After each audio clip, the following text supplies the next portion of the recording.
বলতে চাইছি, যারা আহলে কোরআন বলে দাবি করছেন, হাদিস আপনারা মানেন না, আপনাকে মানতে আমি বলবো না, আর শুধু কেন কোরআন মানবেন এর বিরোধিতাও করব না। তবে আপনার কাছে আমার একটা ছোট্ট দাবি, সেটা হচ্ছে এই, আপনাকে বোঝানোর জন্য আমি এই উদাহরণটা পেশ করতে পারি ঠিক এইভাবে। আমি একজন শিক্ষক, পেশায় আমি একজন কি শিক্ষক। আমার পাশে বসে আছে আমার ভাই আনিকুল ইসলাম, ও আমার ছোট ভাইয়ের মতো, তা ও আমার ভাই, ওকে আমি তুমি বলে ডাকি। আর আনিকুলের পাশে যে বসে আছে ও হচ্ছে এই গ্রামের সব থেকে শিক্ষিত এবং ধনী মানুষ। ধরে নেন, যারা বলছে আহলে কোরআন, কোরআন মানি হাদিস মানি না, এদের উত্তরটা আমি দিচ্ছি। আমি একজন শিক্ষক, আনিকুল আমার ছাত্র। আমি ওকে পাঠালাম যে ওই গ্রামে একটা লোক আছে, তার নাম আব্দুল্লাহ, তুমি আব্দুল্লাহর কাছে যাও। আব্দুল্লাহ তোমাকে যা যা বলবে তুমি ঠিক তাই তাই করবে, আব্দুল্লাহর কথার অবাধ্য তুমি হবে না। তা আনিকুল আব্দুল্লাহর কাছে গেল। যাওয়ার পরে আব্দুল্লাহ বলছে যে আমার মোটরসাইকেলটা একটু মুছে দিতে হবে। 2, আমার স্ত্রী অসুখে আক্রান্ত, তার জন্য ঔষধ এনে দিতে হবে। 3, আমার বাড়িটা তোমাকে ঝাড়ু দিতে হবে।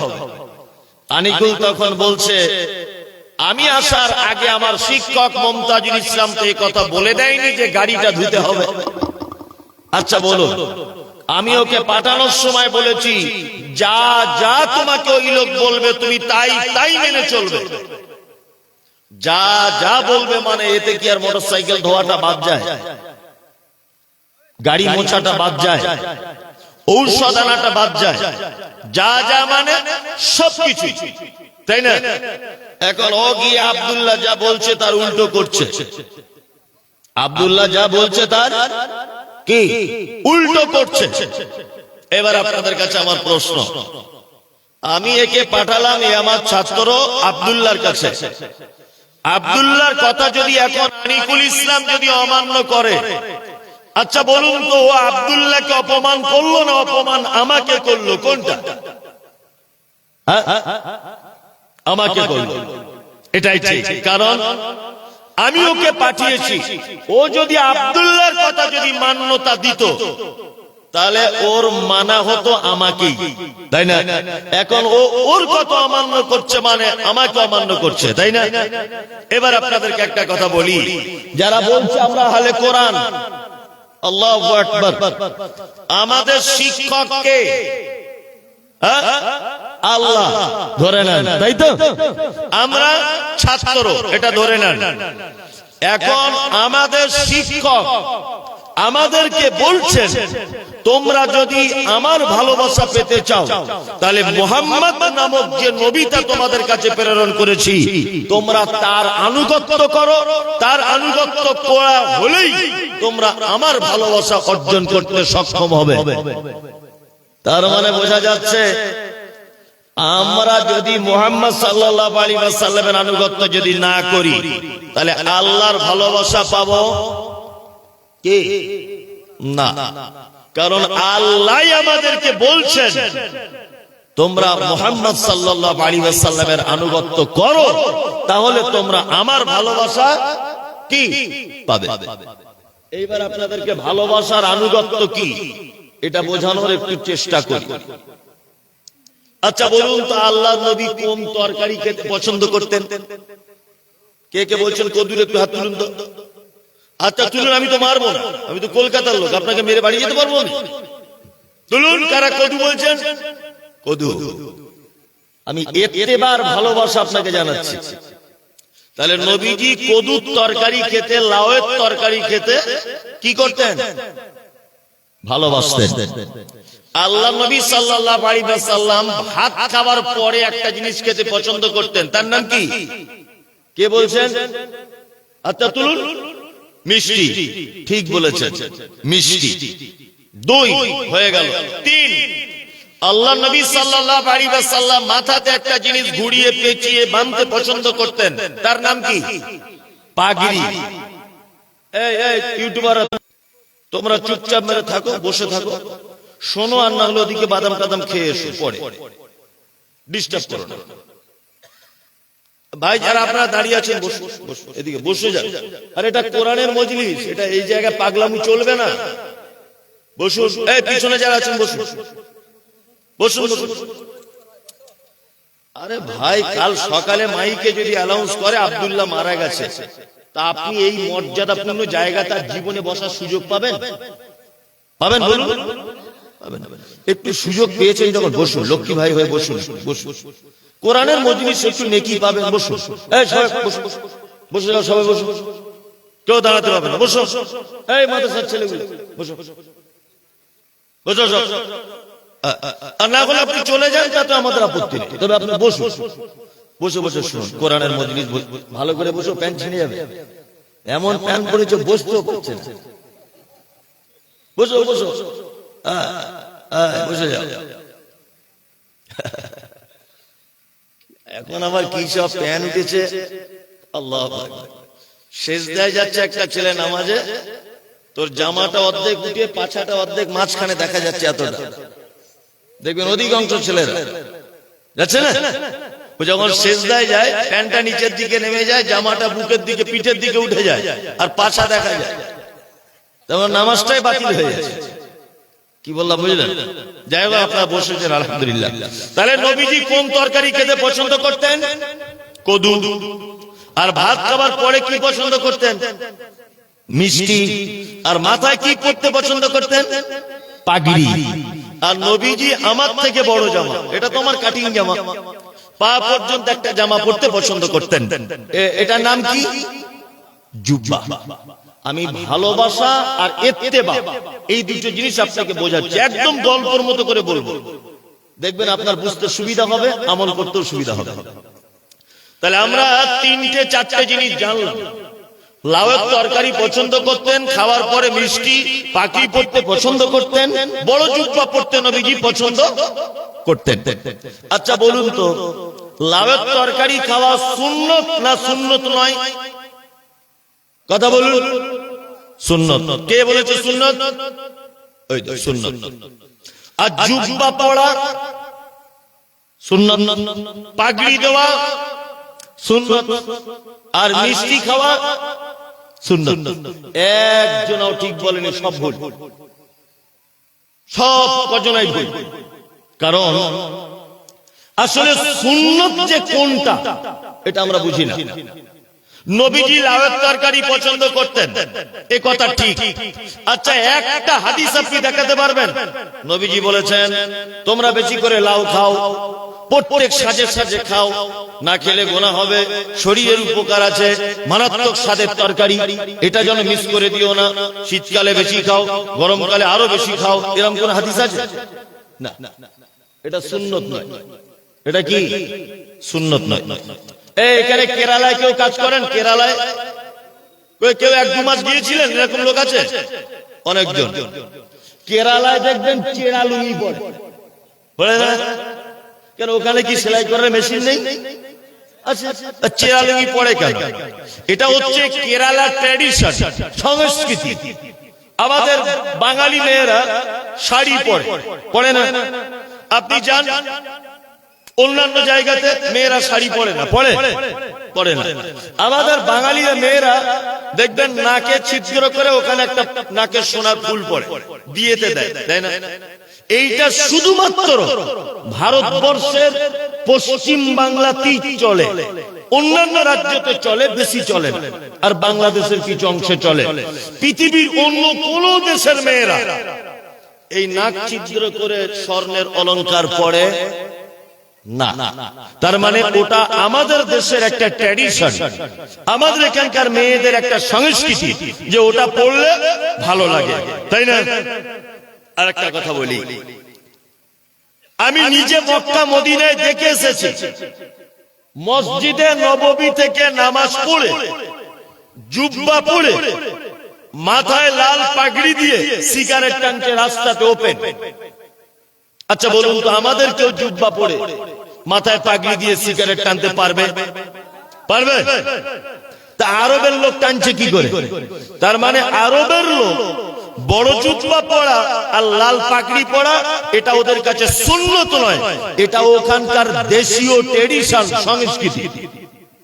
কি বললাম বুঝলেন? এটা পড়া সুন্নত নয়। একটা হাদিস আপনি দেখাতে পারবেন না যে নবীজি যেখানে বলেছেন তোমরা জুব্বা পড়ো, জুব্বা পড়লে এই হয় সেই হয়, একটা হাদিসও নাই। পাগড়ি এটা আপনি পড়তে পারেন, এটা আপনার ইচ্ছা, তবে এটা সুন্নত নয়। ভাত খাওয়ার পরে আপনি মিষ্টি খেতে পারেন অবশ্যই, তবে এটা সুন্নত নয়। নবীজি খেতে পছন্দ করতেন। আপনি যদি লাউয়ের তরকারি খান, ভাত খাবার পরে যদি মিষ্টি খান, বড় জুব্বা যদি পড়েন, মাথায় পাগড়ি যদি দেন, সরিষার তেল মাথায় দিয়ে যদি চুলটা আঁচড়ান, গোসল করেন, পরিষ্কার পরিচ্ছন্নতা ভাবে থাকেন, তাহলে এইটা সুন্নতের নেকি পাওয়া যাবে না, এইটা নবীকে ভালোবাসার নেকি পাওয়া যাবে। কি বলছি বুঝতে পারছেন? নবী লাউয়ের তরকারি খেতেন, আপনি লাউয়ের তরকারি খাচ্ছেন, আপনি নবীকে ভালোবাসেন। কি বললাম বুঝলেন? ভালোবাসার বহির প্রকাশ কি জানা আছে? প্রেম বা ভালোবাসার বহির প্রকাশ কি জানেন? আপনি বোম্বে থাকেন, আপনার স্ত্রী ফোন করে বলছে হ্যালো একটু মায়ের বাড়ি যাও, তা আপনি বলছেন না আজকে যাবে না, বুধবারের দিন যাবে। ভালো, ফোনটা রেখে দিলেন। সন্ধ্যাবেলাও ফোন করে বলছে হ্যালো আমি কোথায় তুমি জানো? বলছি কোথায়? বলছে আমি মায়ের বাড়ি চলে এসেছি। আচ্ছা বলুন তো, স্ত্রী আপনার ভালো স্ত্রী না হস্তিনী? হস্তিনী। ওকে নিয়ে সংসার থাকা যাবে না, কারণ ও আপনাকে ভালোবাসে না।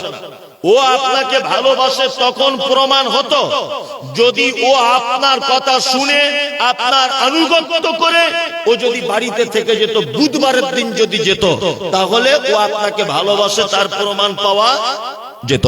তার মানে ভালোবাসা বা প্রেমের বহির প্রকাশ কি?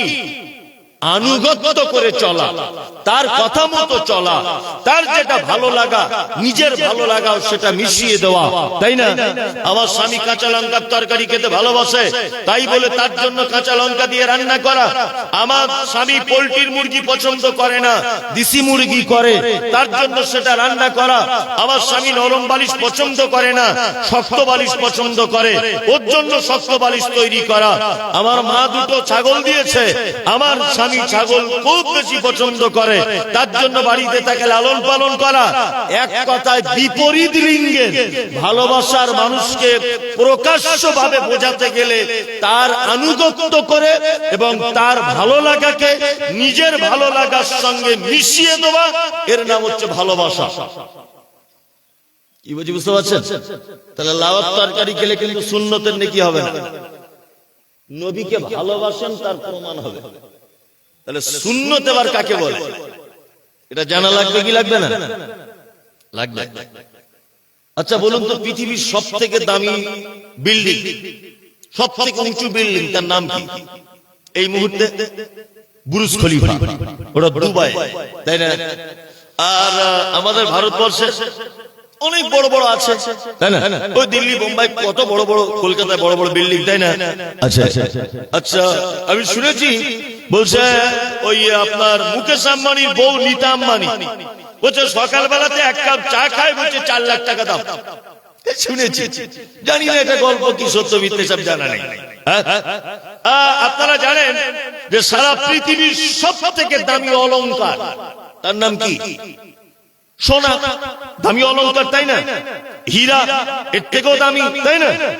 আল্লাহ নবী সাল্লাল্লাহু আলাইহি ওয়াসাল্লাম তিনি বলছেন সারা পৃথিবীতে যত সম্পদ রয়েছে, সারা পৃথিবীতে যত আশ্চর্য জিনিস রয়েছে, তার থেকে সব থেকে দামি জিনিস, সব থেকে মূল্যবান জিনিস ফজরের ফরজ নামাজের আগের 2 রাকাত সুন্নত। কি বললাম বুঝলেন? ফজরের ফরজ নামাজের আগে যে লোক 2 রাকাত সুন্নত পড়ে নিল, পৃথিবীর সব থেকে দামি সম্পদ অর্জন করে নিল, তাই না? ফজরের আগে যদি 2 রাকাত সুন্নত ছুটে যায়, পরবর্তী টাইমে আবার পড়ে নিতে বলা হয়েছে, তাই না? তার মানে ফজরের আগে 2 রাকাত সুন্নত নামাজ পড়া, এটা সুন্নত। মুহাম্মদ সাল্লাল্লাহু আলাইহি ওয়াসাল্লাম তিনি বলেছেন, তোমরা আমার উম্মতের জন্য যদি এটা কষ্ট না হতো তাহলে প্রতিটা নামাজের ওয়াক্তের আগে আমার উম্মতকে মিসওয়াক করতে বলতাম, কিন্তু উম্মতের জন্য বড় ভারী হয়ে যাবে, এই জন্য তিনি মিসওয়াকের ব্যাপারে খুব বেশি তাগিদ করেননি। মিসওয়াকের ব্যাপারে যখন এই কথা ভারী করে বলেছেন, তার মানে এটা সুন্নাত। সুন্নাত হচ্ছে সেটা যেটার ব্যাপারে আল্লাহর নবী সাল্লাল্লাহু আলাইহি ওয়াসাল্লাম তার উপকার বা তার কল্যাণের ব্যাপারে কথা বলেছেন, তার থেকে দূরে থাকলে তার ক্ষতির ব্যাপারে কথা বলেছেন এবং উম্মতকে করার ব্যাপারে তাকিদ করেছেন, এইটার নাম সুন্নাত। কি বললাম বুঝতে পারছেন? হ্যাঁ। আবার বর্তমানে সুন্নাত আবার আমরা দুটো ভাগে বিভক্ত করতে পারি। বর্তমানে সুন্নাত কটা ভাগে বিভক্ত করতে পারি? দুটো ভাগে বিভক্ত করতে পারি। এক, সুন্নতে নববী, ভালো করে বুঝবেন, যেটা মুহাম্মদ সাল্লাল্লাহু আলাইহি ওয়াসাল্লামের পক্ষ থেকে সুন্নাত। আর একটা সুন্নাত বলে আমরা চালাই, তার নাম সুন্নতে চিটিংবাজি। যদি বলছেন এটা আবার কেমন, এই যে আজান হওয়ার আগে মাইক চালিয়ে দিয়ে কি বিশাল একেবারে ইয়া নবী সালাম আলাইকা, বিশাল ইয়া আলী সালাম আলাইকা, ইয়া রাসূলুল্লাহ, ইয়া নবী আল্লাহ, এই যে চিল্লামিল্লি করা, এটা নবীর সুন্নাত নয়, চিটিংবাজি সুন্নাত। এই সুন্নতের সঙ্গে মুহাম্মদ সাল্লাল্লাহু আলাইহি ওয়াসাল্লামের কোনো সম্পর্ক কি নাই। নামাজ পড়ছে, ওযু করার সময়তে মাথা মাসা করার পরে এই দিকটা আবার এইরকম করে টেনে দিচ্ছে। কি বললাম বুঝলেন না? এই টেনে দেওয়া মুহাম্মদ সাল্লাল্লাহু আলাইহি ওয়াসাল্লামের সুন্নাত নয়। নামাজ শুরু করার সময়তে এমন এক পদ্ধতি চালু করেছে, ইমাম দাঁড়িয়ে মুয়াজ্জিন তাকবীর শেষ করে দিচ্ছে, তারপরে ও গিয়ে কাতারে জয়েন করছে, এটা সুন্নাত নয়। আশ্চর্য ব্যাপার, অজস্র মসজিদে দেখতে পাবেন ইমাম সাহেব ফজরের জামাত চালু করে দিয়েছে, ও বেহুদা গিয়ে তখন সুন্নতে দাঁড়াচ্ছে, সুন্নত শেষ করে তবে ফজরের সালাতে দাঁড়াচ্ছে, ফরজ সালাতে। ও ভেবেছে মনে হয় এইটা আগে গুরুত্ব। গোলাম হোসেন, এটা শয়তানি সুন্নত। কি বললাম বুঝতে পারছেন? এই যে সবে বরাত আসছে আর কিছুদিন পরে, হালুয়া রুটি, গোস্তের ভুনা, জিলাপি, সব শয়তানের সুন্নত, চিটিংবাজি সুন্নত। এই সুন্নতের সাথে মুহাম্মদ সাল্লাল্লাহু আলাইহি ওয়াসাল্লামের সুন্নতের কোনো সম্পর্ক কি নাই, কোন সম্পর্ক নাই। আমাদের কোন জিনিস সুন্নত প্রমাণ করতে গেলে মুহাম্মদ সাল্লাল্লাহু আলাইহি ওয়াসাল্লামকে দিয়ে প্রমাণ করতে হবে যে এইটা নবীজির পক্ষ থেকে প্রমাণ পাওয়া যায় কিনা। কোন হুজুর করেছে, কোন বিশ্বাস করেছে, কোন আল্লামা করেছে, কোন হুজুর কি করেছে, এইটা আমাদের সুন্নতের মানদণ্ড কি নয়। আশ্চর্য ব্যাপার। আমি বারবার বলছি এই কথা মুহাম্মদ সাল্লাল্লাহু আলাইহি ওয়াসাল্লাম বলেছেন, আরো বারবার বলছি এই কথা আবু হানিফা বলেছে, আমি বারবার বলছি এই কথা মুহাম্মদ সাল্লাল্লাহু আলাইহি ওয়াসাল্লাম বলেছেন, ও বারবার বলছে আব্দুল কাদের জিলানী এই কাজ করেছে, আমি বারবার বলছি এই কথা মুহাম্মদ সাল্লাল্লাহু আলাইহি ওয়াসাল্লাম বলেছেন, ও তখন বলছে বারবার আমাদের অমুক হুজুর সাহেব বলেছেন। আচ্ছা বলুন তো, অমুক হুজুরকে দিয়ে ইসলাম চলবে? চলবে? আল্লাহ তাআলা বলছেন, মা আতাকুমুর রাসূল ফাখুযুহু ওয়া মা নাহাকুম আনহু ফান্তাহু। আমার নবী যেটা দেয় সেটা গ্রহণ করো, আর আমার নবী যেটা নিষেধ করে তোমরা তার থেকে কি করো? আপনারা আমার ভাষা তার মানে বুঝতে পারছেন? আমার নবী যেটা নিষেধ করে তার থেকে বেঁচে থাকো, তাই না?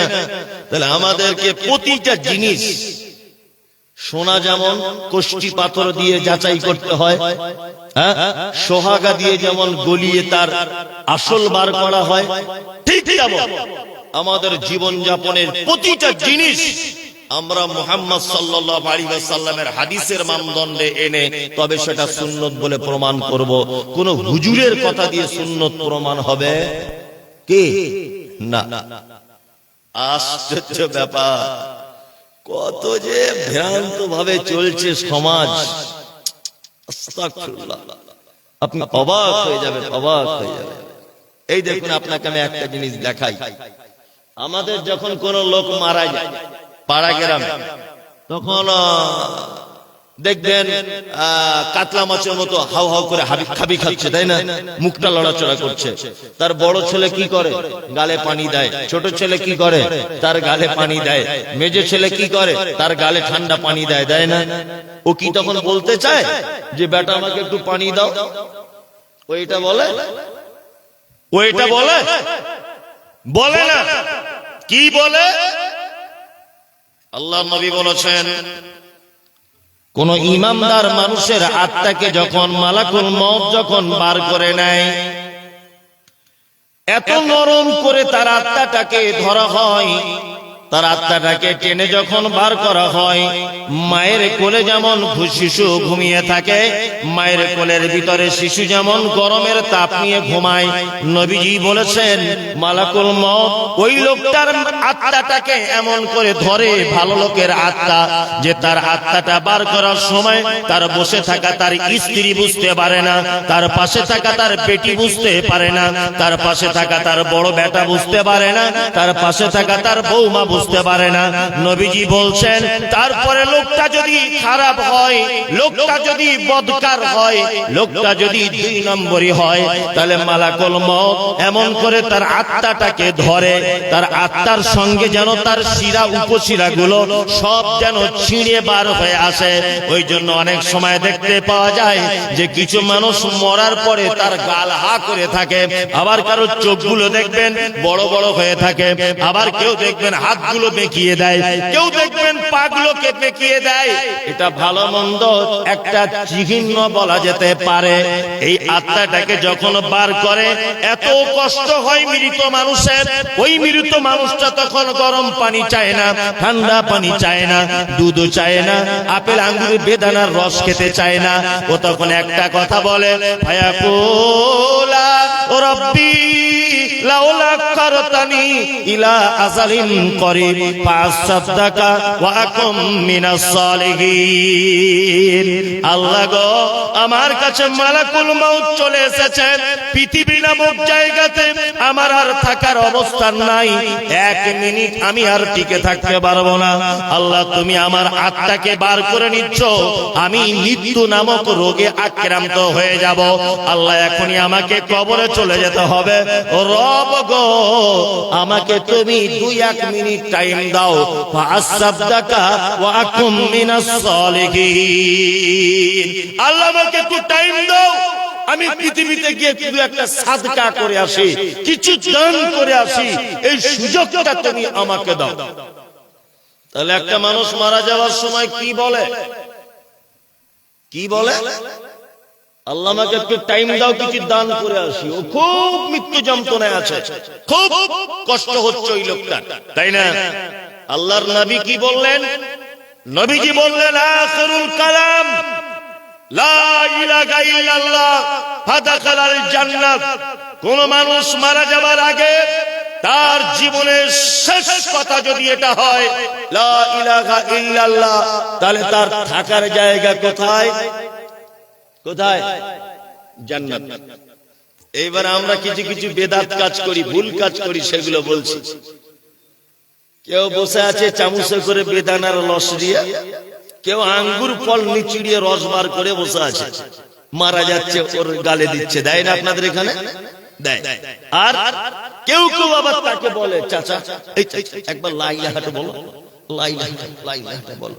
একদম নয়, তাকে বলা যাবে না, কারণ সে এখন মৃত্যু যন্ত্রণায় ছটফট ছটফট করছে। আপনি যাকে তাকে লা ইলাহা ইল্লাল্লাহর আদেশ যদি দেন, আর ও যদি একবার রাগ করে যদি বলে তোর লা ইলাহা ইল্লাল্লাহ, আমার এখন যন্ত্রণায় 12টা বাজছে লা ইলাহা করছে, এইটা যদি একবার বলে যদি ও অঙ্গীকার করে, হ্যাঁ, ও যদি ইনকার যদি করে, তাহলে ফাদাখালান নার, তার থাকার জায়গা কোথায়? জাহান্নাম। নবীজির হাদিস কোন মুমূর্ষ ব্যক্তি পৃথিবী থেকে চলে যাচ্ছে, তুমি তার কাছে বসে তার সাইডে দাঁড়িয়ে তুমি নিজে নিজে বলো লা ইলাহা ইল্লাল্লাহ। তুমি নিজে নিজে বলো, তোমার বলাতে যদি ও একবার বলে দেয়, তোমার বলাতে যদি ও একবার বলে দেয়, তাহলে ওর থাকার জায়গা কোথায়? কোথায়? জান্নাত, তাই না? আমরা লা ইলাহা বলা বাদ দিয়ে তাড়াতাড়ি করে বলছে ওই মাদ্রাসার 12টা ছেলে ডেকে আন, মাদ্রাসার 12টা ছেলে ডেকে আনলো, ওই বিপদগ্রস্ত মানুষের চারিদিকে বসিয়ে দিল, সবাই মিলে ইয়াসিন সূরা পড়ছে। করে মেয়েরা কোরআন পড়ে না বাড়ি বসে বসে? কেন ওই লোকটা কি এখন কোরআন শুনতে চাইছে? যদি বলছেন হুজুর কোরআন পড়লেও দোষ, আরে কোরআন পড়লেও দোষ, কোরআন পড়লেও কি দোষ? সব জায়গাতে সব জিনিস চলে কি না? সব জায়গাতে সব জিনিস চলে? চলে না। নামাজ যখন পড়েন, রুকুতে যখন যান, তখন কি বলেন? সুবহানা রাব্বিয়াল আযীম, তাই না? আচ্ছা, এইটা সুবহানা রাব্বিয়াল আযীমটা বাদ দিয়ে একদিন কুলুহটা বলেন তো, চলবে? ইন্না আতাইনাটা বলুন, চলবে? সূরা ফাতিহাটা বলুন, চলবে? তার মানে কোরআন বলেই যে সব জায়গায় পড়া যাবে তা কি নয়। যে জায়গাতে যেটা পড়তে বলা হয়েছে সেই জায়গাতে সেটা পড়া কি লাগবে। এসবগুলো শয়তানি কাজ, একদম। যে মারা যাচ্ছে তার পাশে বসে শুধুমাত্র এটা বলবেন লা ইলাহা ইল্লাল্লাহ। কোন কোরআন পড়া, কোন ঝাড় ফুঁক, কোন দোয়া বলে তার গায়ে ফুঁক দেওয়া, আর বেদানার রস, আপেলের রস, এইসব না করে মুহাম্মদ সাল্লাল্লাহু আলাইহি ওয়াসাল্লামের সুন্নতি কাজ তার পাশে বসে লা ইলাহা ইল্লাল্লাহটা বলবেন, তাকে বলতে বলবেন না। কিন্তু আমাদের এমন করে হুজুররা শিখিয়ে দিয়েছে, ইয়াসিন সূরা পড়ে পড়ে পড়ে পড়ে পাছা ওর ঘাম বার হয়ে গেছে। আবার এখন হুজুররাও চিটিংবাজ। নতুন বাড়ি করেছেন, কোরআন খতম করার জন্য দাওয়াত করেছেন মাদ্রাসার ছেলেদের, একদম এত স্পিডে পড়ছে, 1.5 ঘন্টায় বলছে হুজুর শেষ। তো এত তাড়াতাড়ি হলো কি করে? বলছে আগে 27 পারা পড়া ছিল। মানে মনে হচ্ছে ওর বাপ মনে হয় কোরআনের ঠিকাদার, এলাকায় সব ঠিকে নিয়ে বসে আছে, রাজমিস্ত্রি কন্ট্রাক্টরের মতো মনে হয়। এসব চলছে না? আপনাদের গ্রামে না চলে? সব সব কথা কিন্তু আপনাদের জন্য বলছি না, সোশ্যাল মিডিয়া ওয়ালাদের জন্য বলছি কিছু কথা।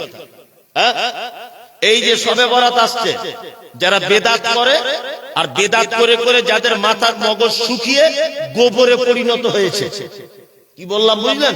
এই গোবরওয়ালা মাথারা শবে বরাতের দিন বিশ্বাস করে, বলছে মরা মানুষ নাকি বাড়ি আসে। চাচি কি ব্যাপার, ধূপ জ্বালাচ্ছ?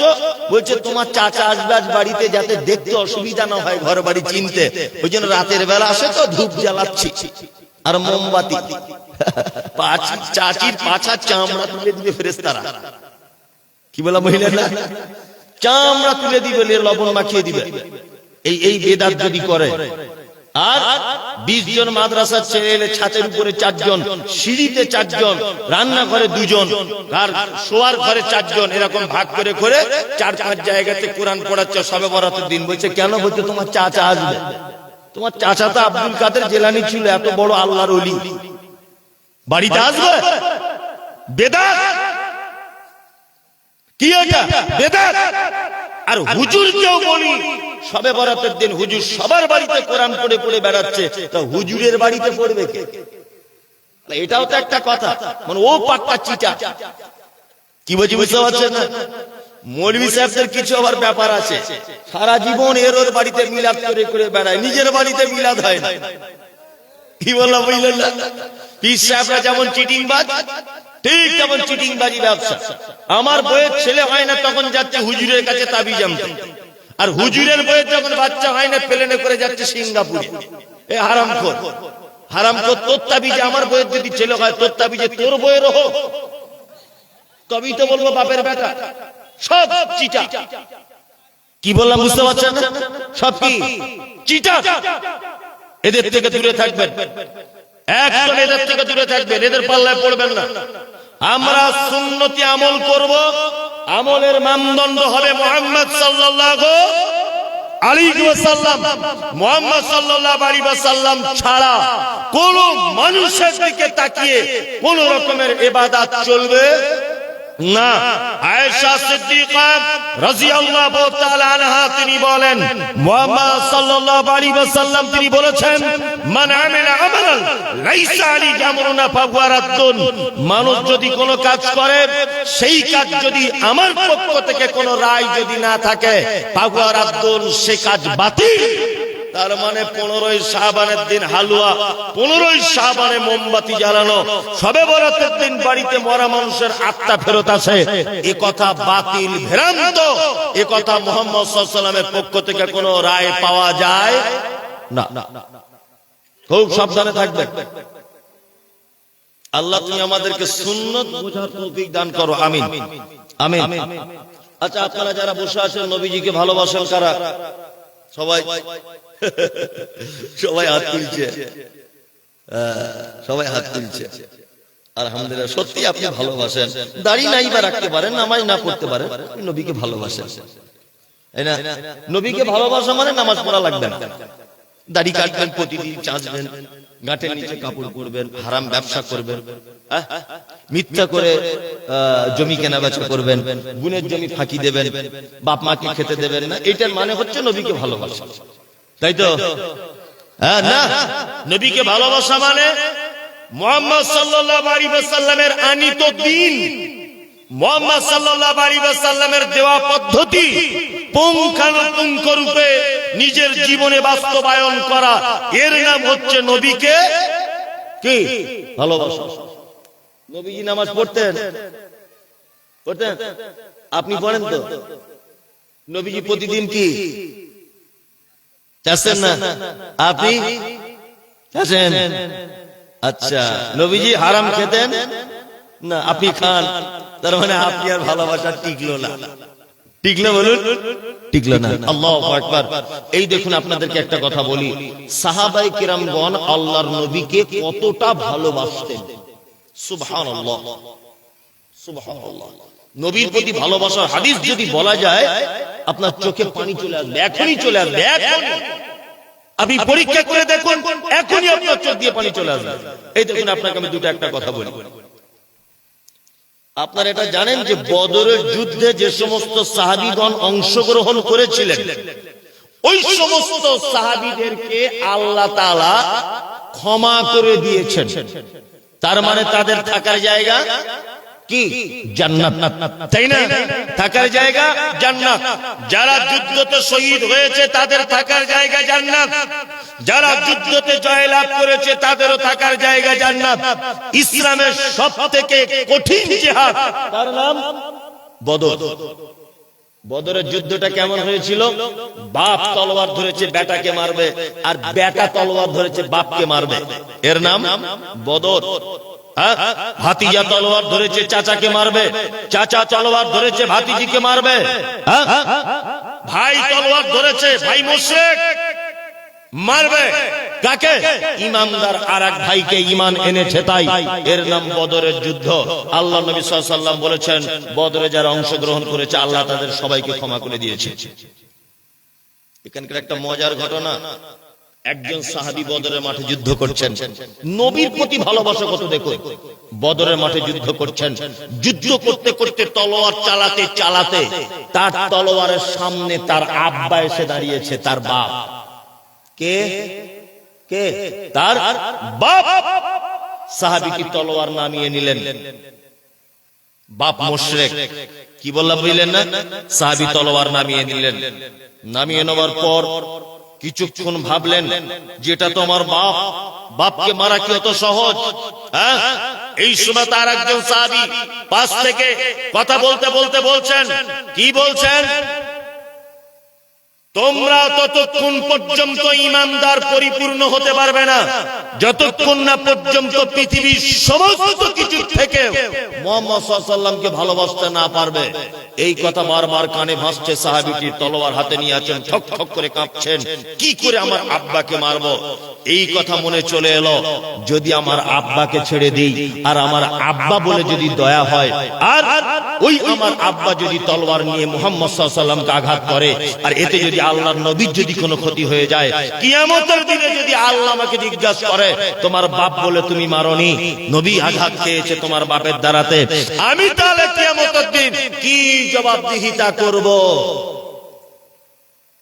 সাহাবীটি তার তলোয়ার দিয়ে তার বাপকে একেবারে দু টুকরো করে দিয়েছে, কেটে দেওয়ার পরে পাশে বসে কাঁদছেন। আল্লাহ রাসূল গিয়ে বলছেন, এই তুমি কাঁদছো কেন?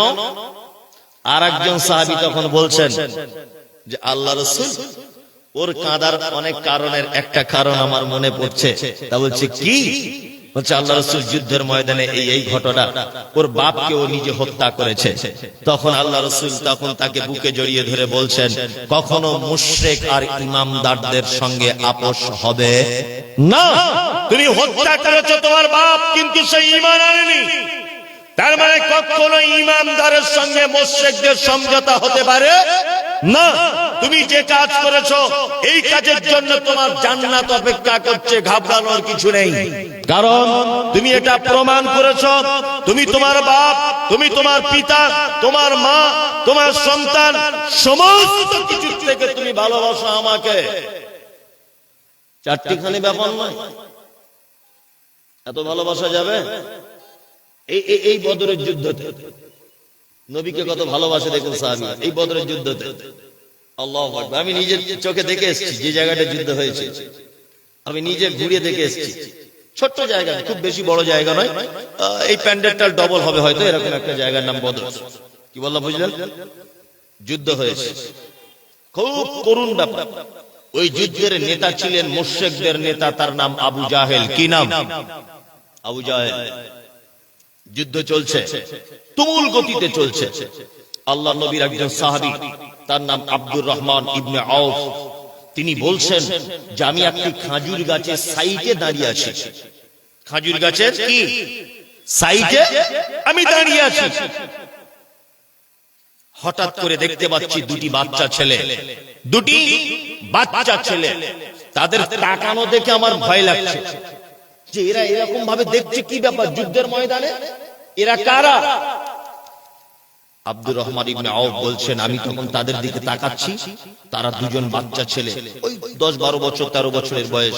তারা দুজন তখন আমার দিকে এগিয়ে আসছে, বড় বড় চোখ বার করে। আমাকে একটা ছেলে এসে বলছে, চাচা আবু জেহেলকে চেনো? আবু জেহেল। তখন আব্দুর রহমান ইবনে আউফ বলছেন, আরে আবু জেহেল চেনো মানে? তোমরা দুজন কার নাম বলছো জানো? তোমাদের দেখতে পেলে আবু জেহেল কি করবে জানো? আবু জেহেলকে কি করবে তোমরা? এই বয়সে ছোট ছেলে, কি করবে তোমরা আবু জেহেলকে? একজনের নাম মুআজ আর একজনের নাম মুআবিদ, দুই ছেলে। কেউ কেউ বলেছেন এরা দুই ভাই। আফরা বলে একজন সাহাবী, দুই ছেলে, তার নাম আফরা বাপের নাম, আর বেটার নাম মুআজ, দুজনেরই নাম মুআজ। আবার কেউ বলছেন মুআজ আর মুআবিদ, যাই হোক দুই ভাই। তার ভিতরে একজন বলছে, আপনি শুধু আবু জেহেলকে একবার দেখিয়ে দেন। আব্দুর রহমান ইবনে আউফ বলছেন, কেন দেখাবো, কি কারণে? বলছে, শুনেছি নাকি আবু জেহেল আল্লাহ নবীকে কষ্ট দেয়, নবীকে নাকি গালাগালি দেয়।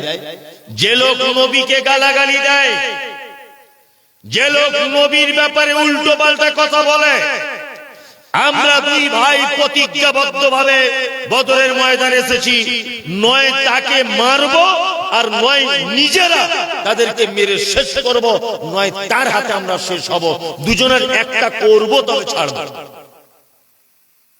আব্দুর রহমান ইবনে আউফ বলছেন, ওই দেখো আবু জেহেল, ওই দেখো আবু জেহেল, দেখো সেই।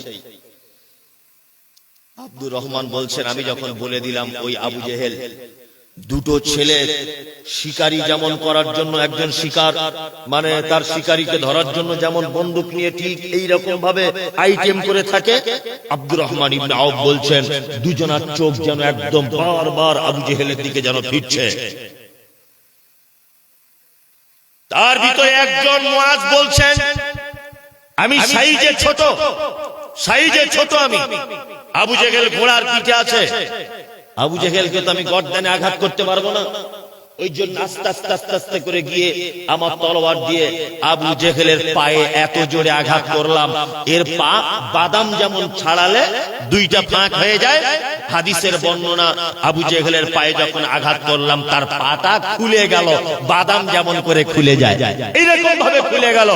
আর যখন আবু জেহেল যন্ত্রণা সহ্য করতে না পেরে নিচে যখন পড়ে গেল, আর একটা ভাই তলোয়ার দিয়ে এত বেশি আঘাত করেছে আবু জেহেলকে, পৃথিবী নামক জায়গা থেকে বিদায় করে দিয়ে বলছে তুমি নবীকে কষ্ট দাও, তুমি নবীকে গালাগালি দাও, তুমি নবীর বিরুদ্ধে কথা বলো, তুমি নবীর বিরুদ্ধে ষড়যন্ত্র করো, আমরা দুই ভাই তোমাদের আজকে পৃথিবী থেকে বিদায় জানিয়ে দিলাম, আমরা দুজন মনের দিক দিয়ে শান্তি পেয়ে গেলাম।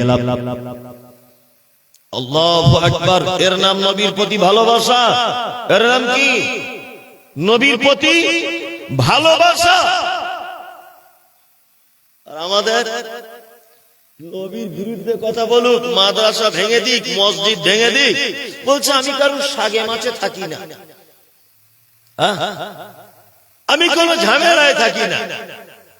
আরে মুহাম্মদ সাল্লাল্লাহু আলাইহি ওয়াসাল্লামকে নিয়ে যখন ব্যঙ্গ করা হচ্ছে, কটু কথা বলা হচ্ছে, আপনার ভিতরে ঈমান থাকলে অন্ততপক্ষে একটু গরম হয়ে নিজের মনের দিকেও তো একটু স্বতঃস্ফূর্ত ভাবে বলবেন কে আছে, কে নবীর বিরুদ্ধে কথা বলে? বাচ্চা ছেলে দুটো, আপনার দুই বেটা, নবীর প্রতি প্রেম, আল্লাহু আকবার। আমাদের সে প্রেম কি নাই? আছে? নাই। একটা হাদিস আমরা মানতে চাই না, একটা আমল আমরা করতে চাই না। আচ্ছা, আমরা অনেক সময় দোয়া করি না? দোয়া করি কি করি না? নামাজের পরে একা একা দোয়া করি না অনেক সময়? আর দোয়া করার পদ্ধতি কি বলুন তো? এর ভিতরে নবীর প্রেম দেখাবো আপনাকে। দোয়া করার পদ্ধতি কি জানেন? জানেন না তো? প্রথমেই কি রব্বানা আতিনা ফিদ দুনিয়া হাসানা ওয়া ফিল আখিরাতি হাসানা ওয়া কিনা আযাবান নার। তাহলে এটা হয়ে গেল একদম। প্রথম দোয়া শুরু করতে হবে হামদ দিয়ে, প্রশংসা, আল্লাহর প্রশংসা। আলহামদুলিল্লাহি রাব্বিল আলামিন ওয়াসসালাতু ওয়াসসালামু আলা রাসূলিল আমিন। এইটা বলে দোয়া শুরু করতে হবে। দোয়া শুরু করতে হবে কি দিয়ে? রব্বানা দিয়ে নয়। দোয়া শুরু করতে হবে আল্লাহর কি প্রশংসা দিয়ে, যে আল্লাহ সমস্ত প্রশংসা তোমার। দুই, তারপরে বলতে হবে সালাত ও সালাম, দুয়া বর্ষণ হোক কার উপরে? মুহাম্মদ সাল্লাল্লাহু আলাইহি ওয়াসাল্লামের উপরে। আমরা অনেক সময় দোয়া করি, আমরা দোয়া করার পদ্ধতি জানি না। আমরা দোয়া করতে গেলেই প্রথমে কি রব্বানা আতিনা ফিদ দুনিয়া, একদম না। এইটা দোয়ার কবুল হওয়ার জন্য নয়, এবং এই দোয়া হাদিস কোরআন অনুযায়ী। আপনাকে দোয়া যদি করতেই হয়, প্রথমে আপনি আল্লাহর হামদ ও সানা প্রথমেই বলবেন, আল্লাহ সমস্ত প্রশংসা তোমার, আলহামদুলিল্লাহি রাব্বিল আলামিন। তারপর আসসালাতু ওয়াসসালামু আলা নবিয়িল আমিন, শান্তি অবতীর্ণ হোক আমাদের নবী মুহাম্মদ সাল্লাল্লাহু আলাইহি ওয়াসাল্লামের উপর। তারপরে আপনি বলবেন রব্বানা আতিনা ফিদ দুনিয়া হাসানা ওয়া ফিল আখিরাতি হাসানা ওয়া কিনা আযাবান নার। তারপরে শুরু করবেন। এখানে একটা কথা বলে দিই, আপনার বড় বেটাটা হসপিটালে ভর্তি রয়েছে, ডাক্তার বলছে মারা যাবে, আর মাত্র 2-4 ঘন্টা বেঁচে থাকতে পারে। এই সময় যদি আপনি আল্লাহর দরবারে হাত দুটো তুলে যদি বলেন আল্লাহ গো প্রশংসা সব তোমার আর তোমার নবী মুহাম্মদ সাল্লাল্লাহু আলাইহি ওয়াসাল্লামের উপরে শান্তি বর্ষণ হোক।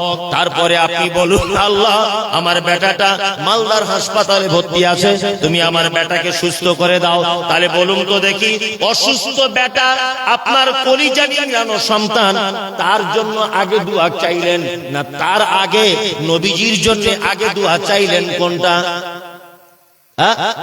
নবীজির জন্য আগে দোয়া চাইলেন। মুহাম্মদ সাল্লাল্লাহু আলাইহি ওয়াসাল্লাম তিনি বলছেন কি, লা ইউমিনু আহাদুকুম হাত্তা আকুনা হাব্বা ইলাইহি মিন ওয়ালিদিহি ওয়া ওয়ালাদিহি ওয়ান নাসি আজমাইন। তোমার ঈমান অতদিন পর্যন্ত পরিপূর্ণতা লাভ করবে না যতদিন না পর্যন্ত তোমার বেটা, তোমার বেটি, তোমার আত্মীয় স্বজন, তোমার সারা পৃথিবীর যত মহব্বতের জিনিস রয়েছে সবার থেকে আমি নবী, আমাকে যতক্ষণ না তোমরা ভালোবাসতে না পারবে তোমাদের ঈমানের পরিপূর্ণতা আসবে না। ঈমানের কি পরিপূর্ণতা আসবে না? তার মানে বোঝা যাচ্ছে আপনার বেটা অসুস্থ, অসুস্থ বেটার জন্য দোয়া করার আগেও আপনাকে বলে নিতে হবে আল্লাহ প্রশংসা সব তোমার, দরুদ ও সালাম বর্ষিত হোক তোমার নবী মুহাম্মদ সাল্লাল্লাহু আলাইহি ওয়াসাল্লামের উপরে। তারপরে আপনি বলুন, আল্লাহ আমার ছেলে ক্যান্সার রোগে আক্রান্ত, তুমি তাকে ভালো করে দাও। তাহলে বেটার থেকে মহব্বত নবীর প্রতি বেশি হলো না কম হলো? বেশি হলো। তার মানে আপনি একজন পরিপূর্ণ ঈমানের অবস্থাতে আপনি দোয়া চাইলেন। এই ব্যাপারগুলো একটু বুঝতে হবে। কি বললাম বুঝতে পারছেন? যে কোনো ছোটখাটো জিনিস আমাদেরকে কি করতে হবে? একটু বুঝে নিতে হবে। আর একটা কথা বলি, সারা পৃথিবীতে অনেক ভালোবাসার মানুষ আছে, আছে না? আচ্ছা বলুন তো, মানুষ হিসাবে সব থেকে আমরা ভালোবাসি কাকে? কে পৃথিবীতে সব থেকে ভালোবাসার মানুষকে? আপনারা আমার ভাষা বুঝতে পারছেন না মনে হয় নাকি? কে? মা। তারপর আব্বা, তারপর ওটা তো কথা নয়, ওটা আম ভাবে হলো। আর প্রথমে তাহলে আব্বা মা হলো, তাই তো? তারপরে যদি ভালোবাসার কেউ থাকে আপনাকে ভালোবাসে, কে বাসে? হ্যাঁ, স্ত্রী। বউ ছাড়া কিছু বোঝে না, বলছি স্ত্রী। কার পাল্লায় পড়েছে, এখন নতুন নতুন বিয়ে করেছে মনে হয়, তো ওই জন্য বুঝতে পারছে না ভালো মন্দ। কি বললাম বুঝলেন? ভালো মন্দ আন্দাজ করতে পারছে না, ও ভাবছে মনে হয় এছাড়া আর ভালোবাসার কেউ নাই, তাই না? কত সহজ গোলাম হোসেন। তুমি যাও দেখি, ডাক্তার বলে দিক যে তোমার আর 3 মাস টিকিট আছে, তোমার বাঁচার সম্ভাবনা নেই। তোমার বউ দেখবে ফোন করে অন্য জায়গায় ঠিক করে রেখেছে, 3 মাস পরই তোমার কাছে চলে যাবে, শুধু এর মরার অপেক্ষা। কি বললাম বুঝলেন? কিন্তু আপনার মা, আপনি বিছানায় পেচ্ছাপ করুন, পায়খানা করুন, গোটা শরীরে পোকা হয়ে যাক, দুর্গন্ধ হয়ে যাক, আপনার মা তবুও কোনোদিন বিরক্ত হয়ে বলবে না যে আল্লাহ আমার বেটাকে তুমি তুলে নাও। পৃথিবীতে এরকম কোন মা আছে? নাই। তবুও দোয়া করবে, আল্লাহ আমার বেটাকে তুমি ভালো করে দাও। কি বললাম বুঝলেন? স্ত্রীকে ভালোবাসুন, তবে অতিরিক্ত নয়, অতিরিক্ত বাসুন, তবে তার কোয়ালিটি মেইনটেইন করতে হবে। কোয়ালিটি আমি একটা একটা করে বলছি, দেখুন। আল্লাহ পৃথিবীতে ভালোবাসার একটা স্তর, একটা সিস্টেম, একটা রুলস এবং একটি গণনা করে দিয়েছেন। এক, কুল ইন কানা আবাউকুম ওয়া আবনাউকুম ওয়া ইখওয়ানুকুম ওয়া আযওয়াজুকুম ওয়া আশীরাতুকুম ওয়া আমওয়ালুন ইqtaraftumūhā ওয়া তিজারাতুন তাখশাওনা কাসাদাহা ওয়া মাসাকিনু তারজাউনাহা আহাব্বা ইলাইকুম মিনাল্লাহি ওয়া রাসূলিহি ওয়া জিহাদিন ফী সাবীলিহি ফাতারাব্বাসু حتى يأتي الله بعمره والله لا يهدي القوم الفاسقين। আল্লাহ বলে, শোন বান্দা, সারা পৃথিবীতে যত ভালোবাসার জিনিস আছে, আবাউকুম, তোর বাপ এবং তোর মা, এদের থেকে ভালো তোকে বেশি কেউ বাসে না। আবনাউকুম, তারপরে তোমার বেটা আর তোমার বেটি। ওয়া ইখওয়ানুকুম, তারপরে তোমার ভাই, ওয়া আজওয়াজুকুম তারপরে তোমার স্ত্রী, ওয়া আশিরাতুকুম তোমার নিকট আত্মীয়, ওয়া আমওয়ালুন ইকতারাফতুমুহা তোমার উপার্জিত সম্পদ, ওয়া তিজারাতুম তাকশাউনা কাসাদাহা তোমার এমন একটা ব্যবসা যে ব্যবসাকে তুমি এত ভয় করো জোহরের সময়তে মসজিদে গেলে কাস্টমার কেটে যেতে পারে, ব্যবসায় লস হয়ে যেতে পারে, দোকানে বেচা কেনা কমে যেতে পারে, এই আশঙ্কা যে ব্যবসাতে রয়েছে। মাসাকিন তারজাউনাহা আল্লাহ বলে তারপরে তোর বাড়িটা হলো তোর ভালোবাসার জিনিস। মাসাকিন তারজাউনাহা বাড়ি ভালোবাসার জিনিস নয়, বাড়ি ভালোবাসার জিনিস, আত্মীয় স্বজন ভালোবাসা, তোমার বোন তোমার ভালোবাসা, তোমার মা তোমার ভালোবাসা। কিন্তু আল্লাহ বলছে হাব্বা ইলাইকুম মিনাল্লাহি ওয়া রাসূলিহি ওয়া জিহাদিন ফি সাবিলিহি সমস্ত ভালোবাসা ত্যাগ করে দিয়ে তিনটে জিনিসকে ভালোবাসতে হবে। কটা? এক, হাব্বা ইলাইকুম মিনাল্লাহি ভালোবাসতে হবে আল্লাহকে, ওয়া রাসূলিহি আর রাসূলকে। আচ্ছা, স্ত্রী থেকে নবীকে বেশি ভালোবাসা যাবে? যদি বলছি এলা কোন বক্তা এলো রে, বউয়ের থেকে আবার নবীকে বেশি ভালোবাসতে বলছে। আমরা পবিত্র আল কোরআনে একটি সূরা সর্বক্ষণ সালাতে তেলাওয়াত করি। কি বলুন তো দেখি তেলাওয়াত করি? হ্যাঁ, ইয়াকা না'বুদু ওয়া ইয়াকা নাস্তাঈন আল্লাহ তুমি আমাদেরকে সহজ সরল পথ দেখাও, সিরাতাল্লাযীনা আন'আমতা আলাইহিম আল্লাহ তুমি তাদের পথ আমাদেরকে দেখাও যাদেরকে তুমি ইনাম দিয়েছো, যাদেরকে তুমি পুরস্কারিত করেছো, যাদেরকে তুমি প্রাইজ দিয়েছো, আল্লাহ তুমি তাদের পথ আমাদেরকে দেখাও। এই কথা বলি না? ইয়াকা না'বুদু ওয়া ইয়াকা নাস্তাঈন ইহদিনাস সিরাতাল মুস্তাকিম সিরাতাল লাযিনা আন'আমতা আলাইহিম এটা বলি কি বলি না? বলি। কাদের পথ আমরা চাই? আল্লাহ যাদেরকে পুরস্কারিত করেছে, তাই না? যারা কল্যাণের পথে, আল্লাহ তুমি তাদের পথের প্রতীক করো আমাদেরকে। এটা বলি কি বলি না? বলি। এইবার একটা কথা আপনাদেরকে বলি। আচ্ছা, সারা জীবন দোয়া করে তাদের কাতারে দাঁড়ানো যাবে না তাদের মতো হতে হবে? কোনটা? তাদের মতো কি হতে হবে? একটা খুব চমৎকার হাদিস আপনাকে সামনে বর্ণনা করছি, দেখুন কেমন আপনার লাগে। এক, নবীর প্রতি ভালোবাসা আর জিহাদ, আল্লাহকে ভালোবাসা, জিহাদকে ভালোবাসা, তিনটা একত্রিত করে আপনাকে আমি বোঝানোর চেষ্টা করছি। এক, ঠিক আসরের সময় আল্লাহ নবী সাল্লাল্লাহু আলাইহি ওয়াসাল্লাম একজন সাহাবীর বিবাহ পড়ালেন। ভালো করে বুঝবেন, বিবাহ পড়ালেন, তার নাম হচ্ছে হানজালা। কি নাম? হানজালা। বিবাহ পড়িয়ে আল্লাহ রাসূল নিজে খুশি হয়ে কিছু খাজুর পর্যন্ত সাহাবীদের মাঝখানে বিলি বন্টন করলেন। হানজালা শুয়ে আছে, কত চমৎকার হাদিস। এই দেখুন, হানজালা শুয়ে আছে স্ত্রীকে নিয়ে, গভীর রাত্রিতে যুদ্ধের তামামা বেজেছে। হানজালা বিছানা থেকে, নতুন স্ত্রী, প্রথম রাত্রিতে স্ত্রীকে ফেলে দিয়ে চলে গেলেন যুদ্ধের ময়দানে উহুদে। কোথায়? উহুদে। উহুদে কতজন শহীদ হয়েছেন? 70 জন শহীদ হয়েছেন। আল্লাহ নবী সাল্লাল্লাহু আলাইহি ওয়াসাল্লাম সাহাবীদের লাশগুলোকে এক জায়গায় করছেন, এক জায়গায় করতে করতে 68টা লাশ পাওয়া গেছে, দুটো লাশ পাওয়া যাচ্ছে না। কটা? দুটা লাশ পাওয়া যাচ্ছে না। দুইজনকে, এক হচ্ছে আল্লাহর নবীর সাহাবী হানজালা, দুই নম্বর কে আল্লাহ রাসূলের চাচা, নাম তার হামজা রাদিয়াল্লাহু তাআলা আনহু। এই দুইজনের লাশ খুঁজে পাওয়া যাচ্ছে না। আল্লাহ রাসূল সাহাবীদেরকে বললেন, যাও গিয়ে দেখো, লাশগুলোকে খোঁজো। খুঁজতে গেছেন, এই মুহূর্তে একজন পর্দানাসীন মহিলা যুদ্ধের ময়দানে উহুদের মাঠে চলে এসেছেন। এসে আল্লাহর নবীকে বলছেন, আল্লাহর নবী আপনি আমাকে চিনতে পারছেন? আল্লাহ রাসূল বলছেন, না, তোমাকে চিনতে পারছি না, তুমি কে? তখন মহিলাটা তার হাতটা বার করে দিয়ে বলছেন, আল্লাহ রাসূল এই যে আমার হাতে মেহেন্দি লাগানো, এই মেহেন্দিটা গতকাল বিকাল বেলাতে আপনি যে সাহাবী বিবাহ করিয়েছিলেন তার নাম হানজালা, আমি সেই হানজালার স্ত্রী, আমি হানজালার স্ত্রী, তার প্রমাণ এই দেখুন মেহেন্দি এখনো কাঁচা রয়েছে, মেহেন্দি এখনো পর্যন্ত শুকিয়ে যায়নি। আল্লাহু আকবার। আল্লাহ রাসূল তখন বলছেন আচ্ছা আচ্ছা তাই? বলছে হ্যাঁ। মহিলা সাহাবিয়াত বলছেন আল্লাহ রাসূল আপনাকে আমি একটা কথা জানাতে এসেছি, সেটা হচ্ছে এই যে আমি প্রথম রাত্রি, এই ভাই এই তুমি এসে গল্প করতে লেগে গেলে, তুমি এদিকে ফিরে বসো।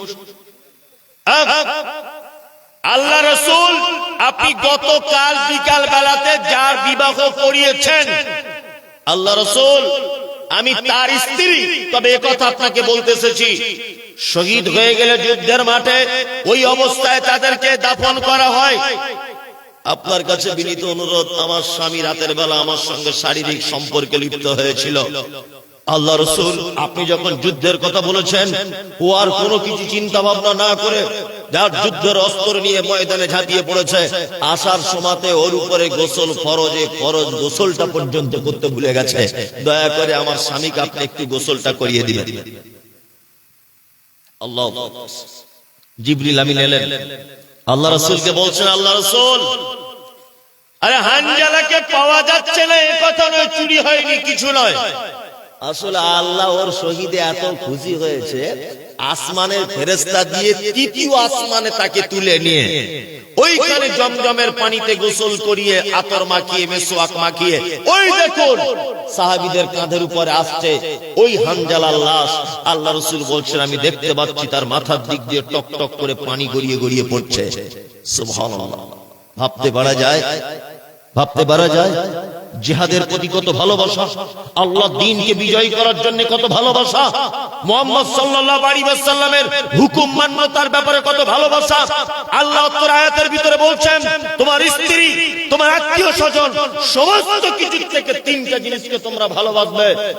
এক, আল্লাহকে ভালোবাসতে হবে। দুই, মুহাম্মদ সাল্লাল্লাহু আলাইহি ওয়াসাল্লামকে ভালোবাসতে হবে।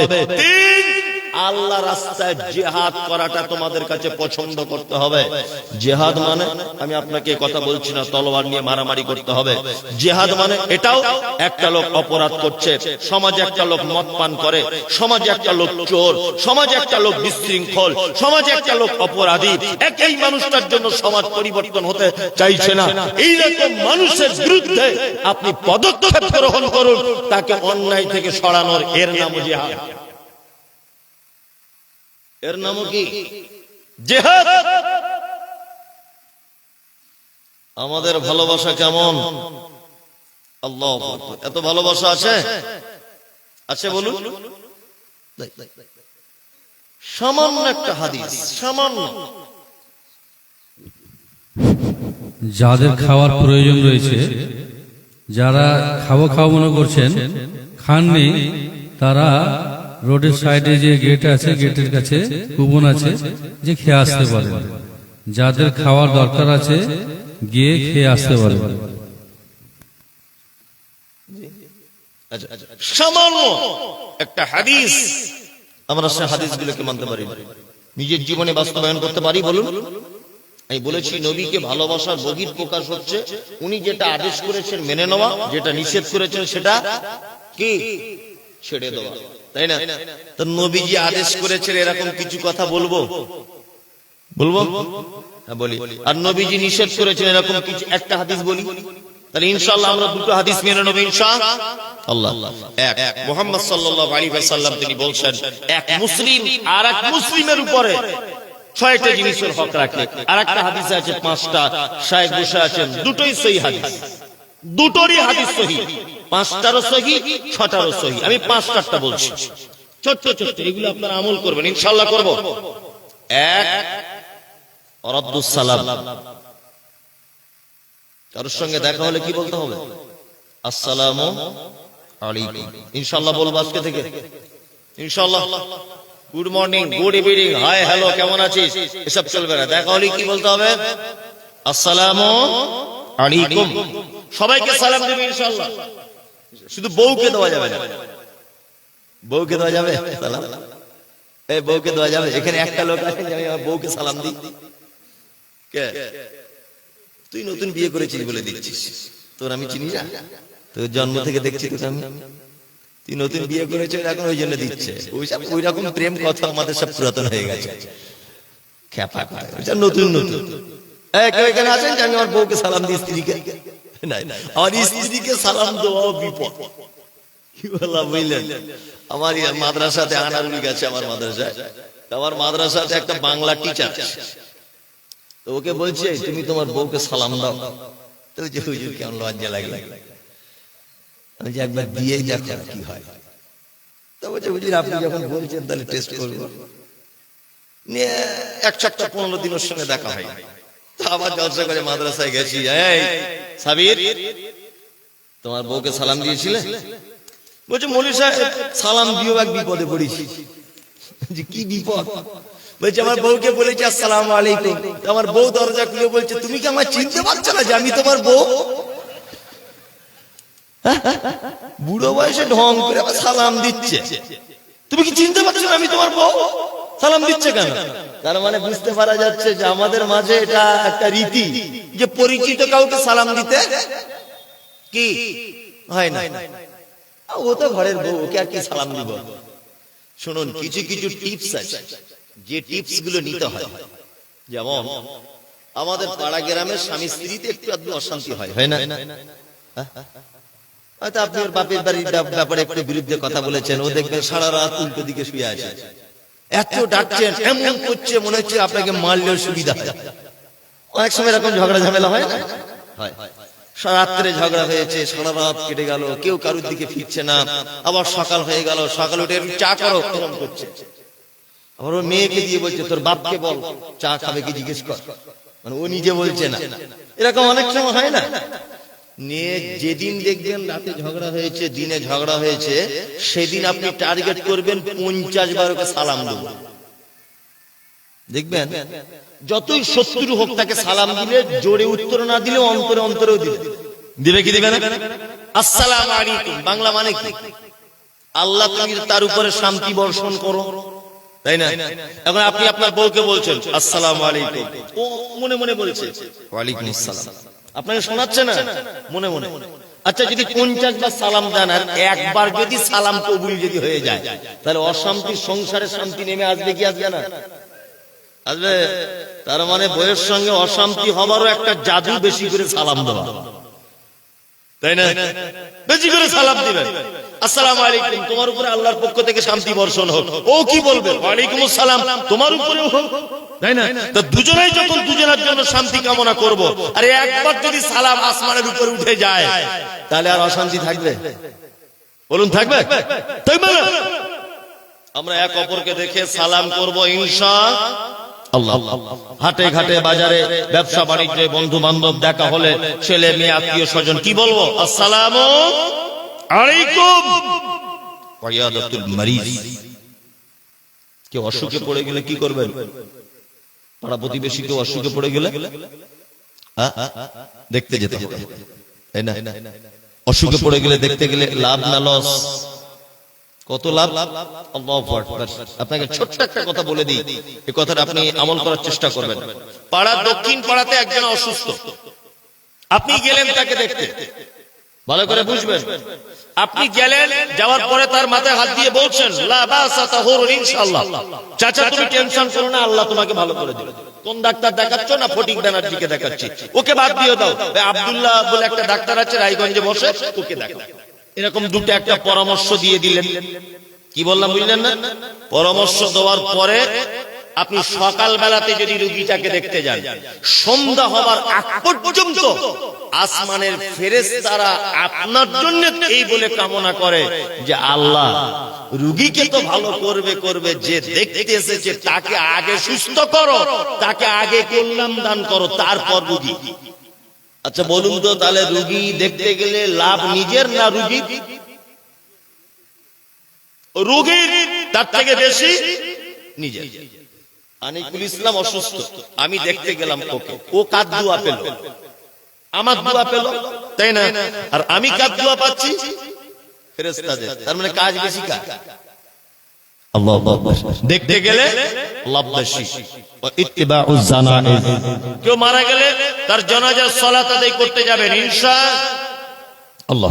জানাজার সালাত আদায় করতে যাবে। আর ইজাবাতুদ দাওয়াতি, কেউ দাওয়াত দিলে দাওয়াত গ্রহণ করবেন ইনশাআল্লাহ।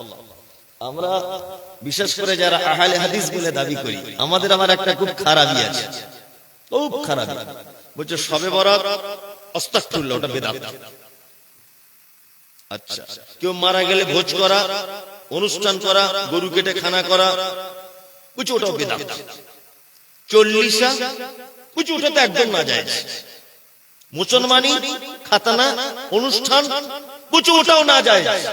ভালো, সব নাজায়েজ। কিন্তু খাওয়ার বেলাতে,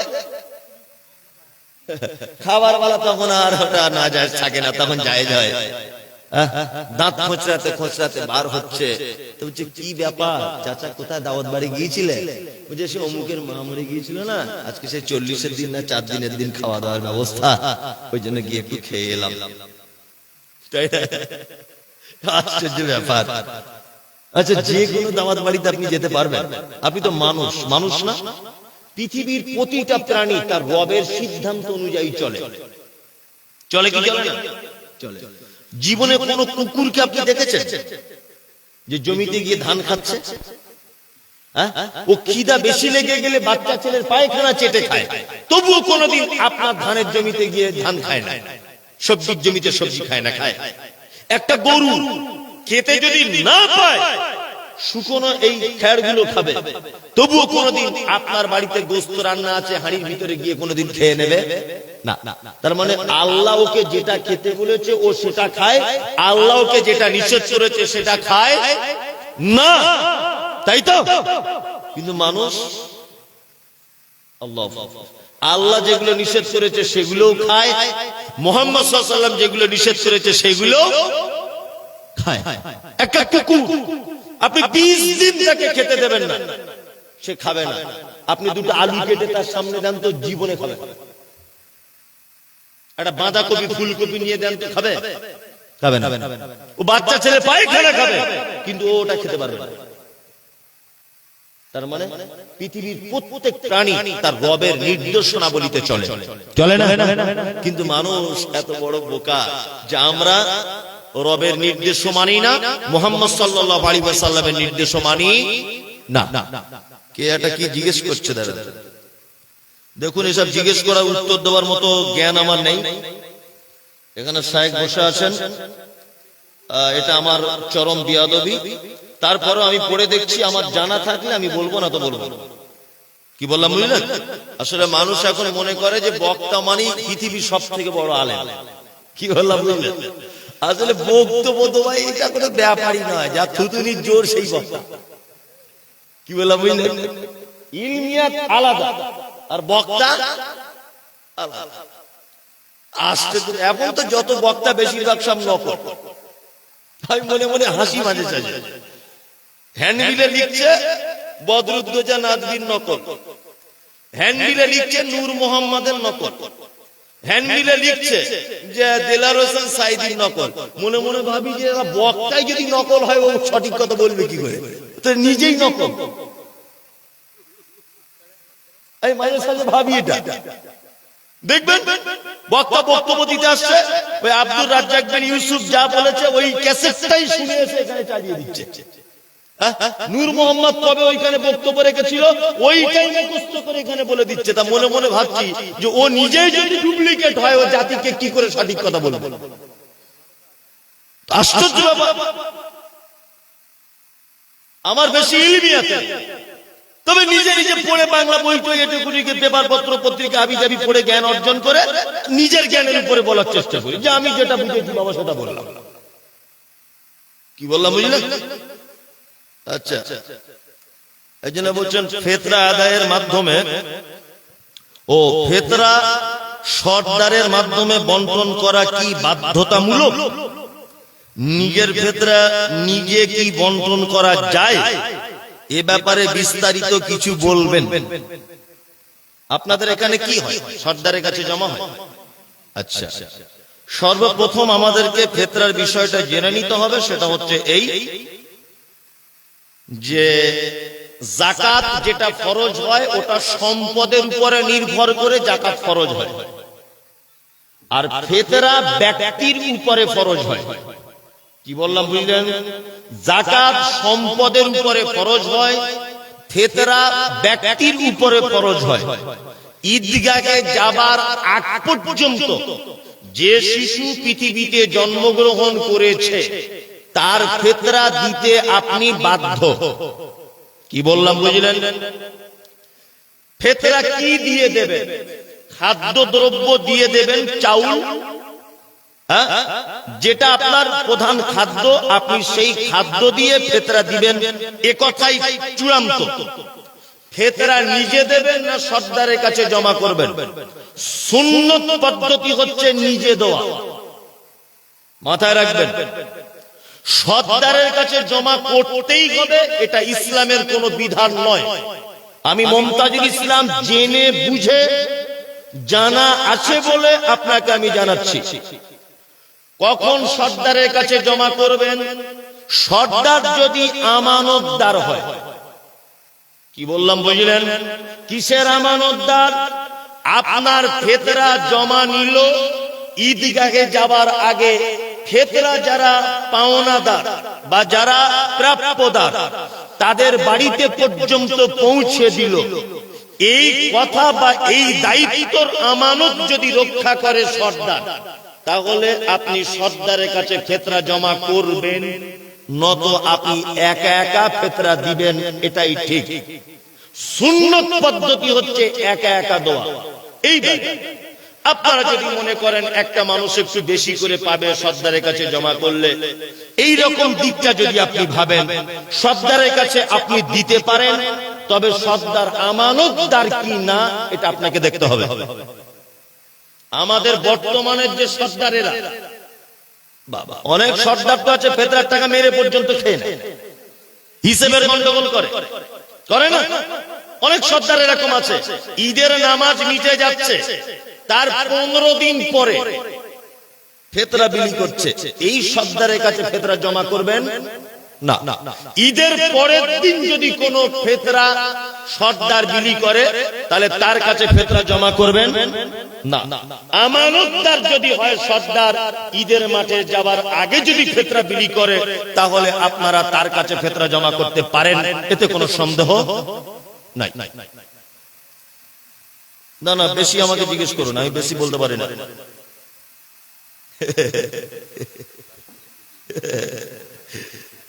আসসালামু আলাইকুম ওয়া রাহমাতুল্লাহি ওয়া আলাইকুম আসসালাম। মসজিদে যে টুপি রাখা হয় প্লাস্টিকের, সেই টুপি পরে নামাজ পড়লে নামাজ হবে কি? আচ্ছা, আসলে টুপি পরাটাই যে কি এটা আগে বুঝতে হবে। টুপি পরা তো সুন্নত নয়, এটা একটা ইসলামিক সাজ বলা যেতে পারে। আল্লাহ সৌন্দর্যটাকে পছন্দ করে, সেই হিসাবে আমরা টুপি পরি। টুপি পরা যে সুন্নত, এটা কি বলছি বুঝতে পারছেন? তবে আমি আপনাকে খালি মাথাতে নামাজ পড়তে বলি, আপনি টুপি পরবেন। আর সব থেকে বড় কথা হচ্ছে এই যে মসজিদে 2025 সালে এখনো টুপি কিনে রাখা, এটা চলে? 35,000 টাকার যে লোকটা পকেটে মোবাইল রাখে, সে যদি মসজিদের টুপি পরে নামাজ পড়ে, তার নিজের একটা লজ্জা শরম তো আছে। 35,000 টাকার মোবাইল তার পকেটে, আর 5 টাকার একটা কাপড়ের টুপি তুমি কিনতে পারো না? কি বললাম বুঝলেন? মসজিদের টুপিতে নামাজ পড়া যাবে কিনা এটা আমি বলছি না, আমি এতটুকু বলছি যে অনেক সময় রুচিতে বাঁধে। রুচিতে বাঁধে না? একজন সরিষার তেল পছন্দ করে, সরিষার তেল মাথায় দিয়ে টুপিটা পড়েছে, তেল চিটে ভাব হয়ে গেছে, আবার আপনি যদি ওটা পড়েন কেমন লাগে? মসজিদে গিয়ে টুপি পকেটে নেই, টুপি মাথায় দিতে হবে না, এমনিতে সালাত আদায় করুন, কোনো সমস্যা নেই। কি বললাম বুঝলেন? তবে আমি কিন্তু বলিনি টুপি ছাড়া সালাত আদায় করুন, এটা বলিনি। আমি বলছি এমার্জেন্সি হয়েছে, টুপি নিয়ে যেতে ভুলে গেছেন, সেই সময় আপনি খালি মাথায় সালাত আদায় করুন, কোনো সমস্যা নাই। মসজিদ থেকে টুপি তুলে দেন, আজকে রাতের বেলাতে যেগুলো আছে নয় আগুনে পুড়িয়ে দেন আর না হলে কোথাও ফেলে দেন ছুঁড়ে। কারণ হচ্ছে এই মসজিদে টুপি রেখেছেন বলে ও নামাজি আজ পর্যন্ত টুপি কেনে নেই। কি বলছি বুঝতে পারছেন? তুমি 35,000 টাকার মোবাইল, শীতকালে তোমার মোজার দাম 350 টাকা, তোমার জুতোর দাম 500 টাকা, তোমার হাতের ঘড়ি টাইটান 2,500 টাকা, আর তোমার 2 টাকা দামের একটা টুপি কাপড়ের কিনতে পাওয়া যায় না। ওই জন্য বলছি টুপি মসজিদ থেকে যা আছে আজকের গুটিয়ে কোন জায়গায় ফেলে দেন। ফেলে দেন বলতে একটা অন্য জায়গাতে রেখে দেন আপনি। আচ্ছা, বাংলাদেশের সাদিকুর রহমান মাজার পূজারী বলছে মিজানুর রহমান আজহারিকে কতল করতে পারলে 10 লক্ষ টাকা পুরস্কার। কঠিন হিসাব প্রশ্ন করে লাভ কি? মিজানুর রহমান আজহারি সাহেব ইদানিং সোশ্যাল মিডিয়াতে একটা শব্দ ব্যবহার করেছেন, কাউবয়। মুহাম্মদ সাল্লাল্লাহু আলাইহি ওয়াসাল্লামের ব্যাপারে তিনি এই শব্দ ব্যবহার করেছেন, কাউবয়, যার বাংলা মানে হচ্ছে রাখাল, গরুর রাখাল। প্রথমত কথা হচ্ছে আল্লাহ নবী সাল্লাল্লাহু আলাইহি ওয়াসাল্লাম গরু চড়িয়েছিলেন এই রকম মর্মে দুনিয়ার কোন হাদিস খুঁজলে পাওয়া যায় না। প্রতিটা নবীকে দিয়ে আল্লাহ তাআলা ছাগল বা বকরি চড়ানোর কাজ করিয়েছেন এই কারণে, কারণ বকরি চড়ানোর মাধ্যমে ধৈর্যর ট্রেনিং দেওয়া হয়েছে প্রতিটা নবীদেরকে। তাই বলে নবীগণ রাখাল নয়। আমরা আল্লাহর নবীর ব্যাপারে যখন কোন শব্দ যখন চয়ন করব, সেই শব্দটা যেন মার্জিত ভাষাতে হয় এবং শব্দের ভিতরে যেন একটা সৌন্দর্য প্রকাশ পায়। যেমন আমাদের বসিরহাটের কোন একজন লোক, তিনি একজন আলেম, নামের আগে মুফতি দেন। উনি আল্লাহর নবীর ব্যাপারে বলছেন, কি বলছেন? যে নবীজি ভিখারির বাচ্চা ছিলেন। নাউজুবিল্লাহ। ডাইরেক্ট তার ভিডিও আমার কাছে আছে, ওনার নামটা আমার মনে নেই, কোন একজন মুফতি সাহেব বলছেন নবীজি ভিখারির বাচ্চা ছিলেন। আল্লাহু আকবার। আমরা সাধারণত ভিখারি বলতে কি বুঝি? মানুষ যখন কারো কাছে থালা বাসন বাটি নিয়ে হাত পাতে তাকে আমরা ভিখারি বুঝাই। তো নবীরা কি এরকম ছিলেন? উনি বলতে পারতেন নবীজি গরিব ঘরের ছেলে ছিলেন, এটা বললে কেমন হতো, তাই না? এখন মিজানুর রহমান এই শব্দটা জানি না উনি জ্ঞানী মানুষ কোন দৃষ্টিভঙ্গিতে কথা বলেছেন, তবে আমি এ কথা উনি সঠিক বলেছেন না ভুল বলেছেন এইটা বলার আগে আমি সাদিকুর রহমান বাংলাদেশের যে পীর পূজা করে যারা, এ বলেছে যে মিজানুর রহমানের গর্দান কেটে আনলে পারলে 10 লক্ষ টাকা প্রাইজ দেওয়া হবে। একজন মুসলিম আর একজন মুসলিমের রক্ত ক্ষয় করতে পারে না, হারাম, চলবে। একজন পীর পূজা, তোমার মুখ থেকে শব্দ আশা করা যায়? তুমি কে আর মিজানুর রহমানকে? তুমি তো পাক্কা মুশরিক।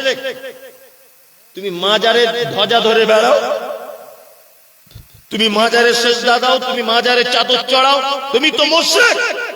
অবিলম্বে বাংলাদেশের সরকারের উচিত এই সমস্ত পাগলাদেরকে পাবনার পাগলাগারদে ভরুন, আর না হলে এদেরকে উপযুক্ত সাজা দেন জনগণের সামনে।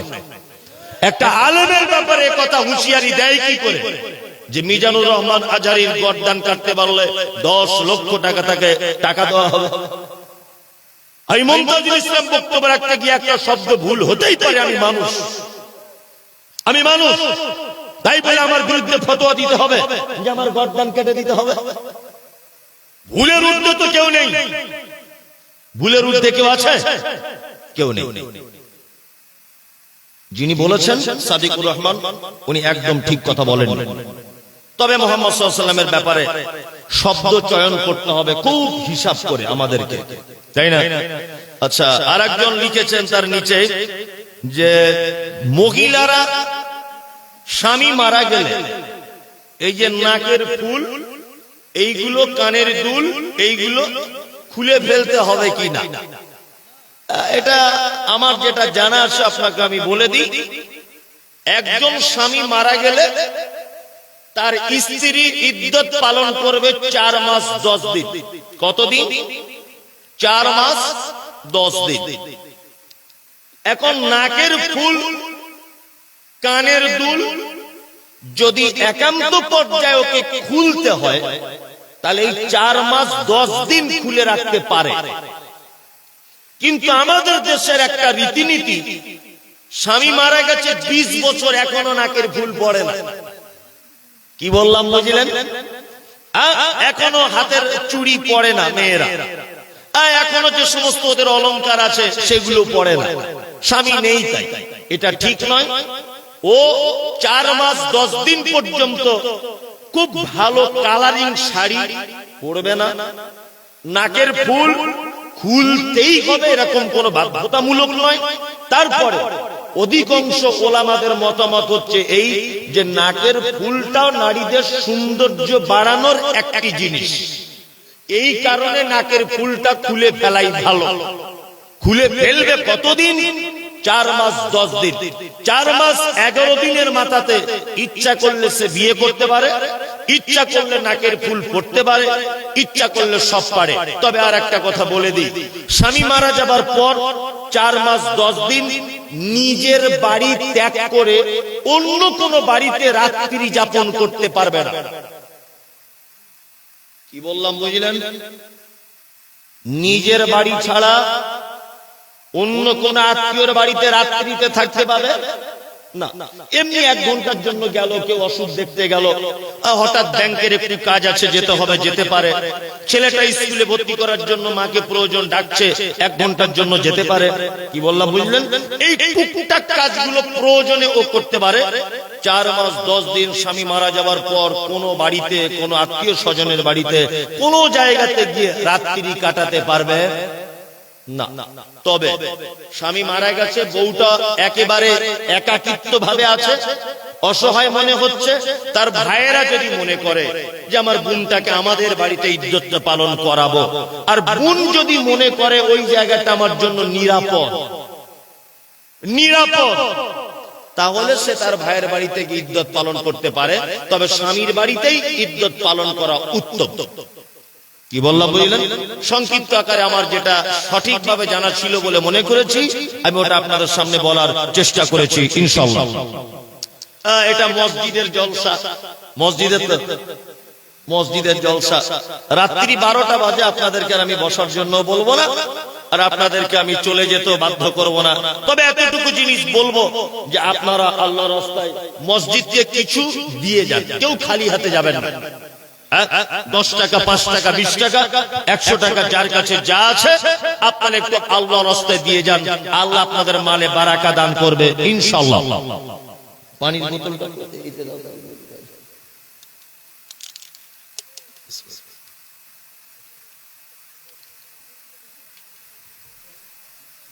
ভাই আপনারা কেউ দিবেন তো দেন কিছু। ও আসলে মানে বারবার চাদর টাদর ঘুরিয়েছে তো, মানুষ সব দিয়ে দিয়েছে। আর যদি কেউ দিতে চান তাহলে দিতে পারেন, সমস্যা নেই, মসজিদ তো দিতে পারেন। না আমাকে এত প্রশ্ন করিয়েন না, আমি উত্তর দিতে পারি না।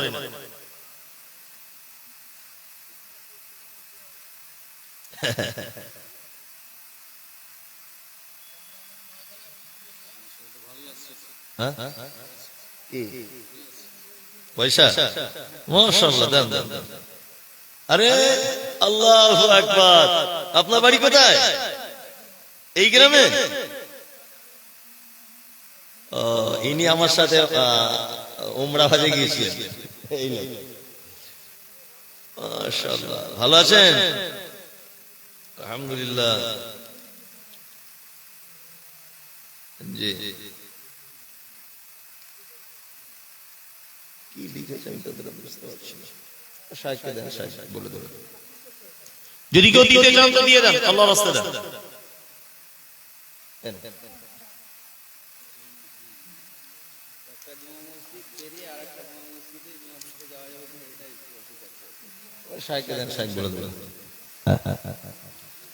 তাহলে এই পর্যন্ত মজলিস ভাঙার দোয়া বলবো না, আপনি বলে দেন, ওটা কিছু বলে আপনি বলে দেন। জি, আচ্ছা। ফিটু ফিটু, বউকে সালাম দিচ্ছিস? হ্যাঁ, সব সময় ডরে দেয়, মানে ভয়ে দেয়। জি, মায়েরা কেউ দিতে চাইলে দিতে পারেন।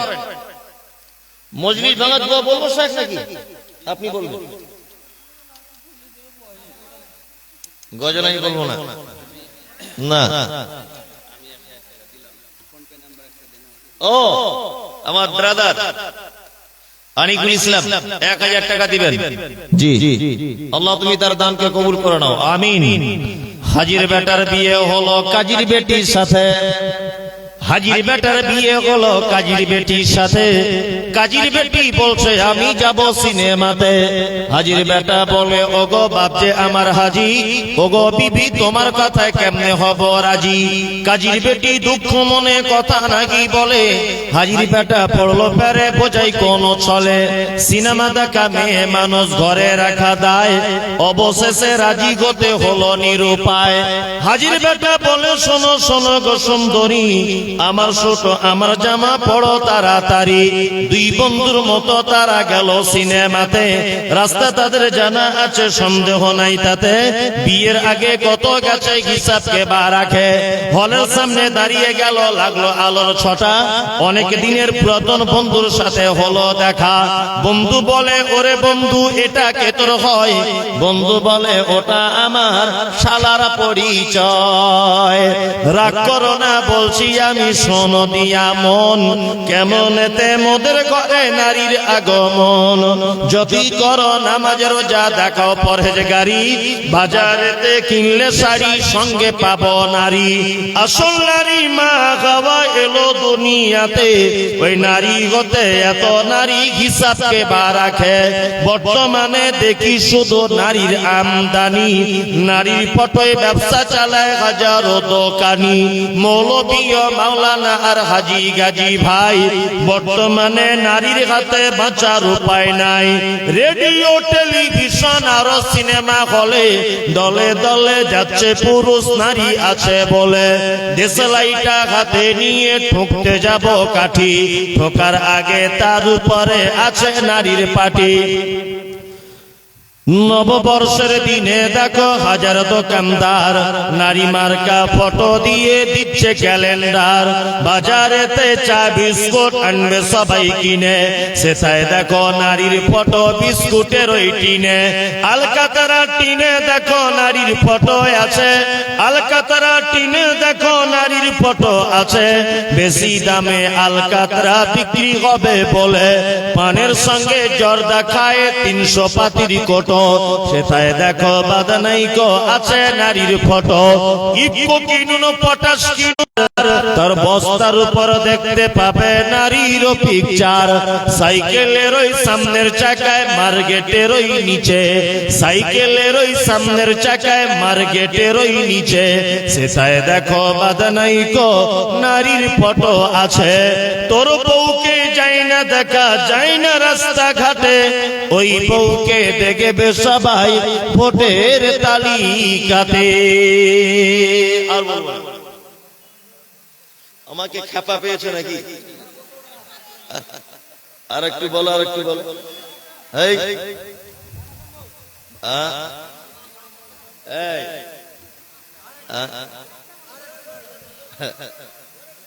শোনো শোনো মা বোনেরা শোনো দিয়া মন, আর বর্তমানে তো দেরি করিবি বারণ। শোনো শোনো মা বোনেরা শোনো দিয়া মন, বর্তমানে তো দেরি করিবি বারণ। সকাল সন্ধ্যা জানলার ফাঁকে আয়না লয়ে হাতে, নিজে হাতে মাথার চুল কাঁচি দিয়ে কাটে। নিজের হাতে কাপড় কিনে দর্জি ঘরে ঢোকে, বুক ফুলিয়ে জিকে। পেট কাটা পিঠ কাটা নেই কো বোতাম বুকে, এক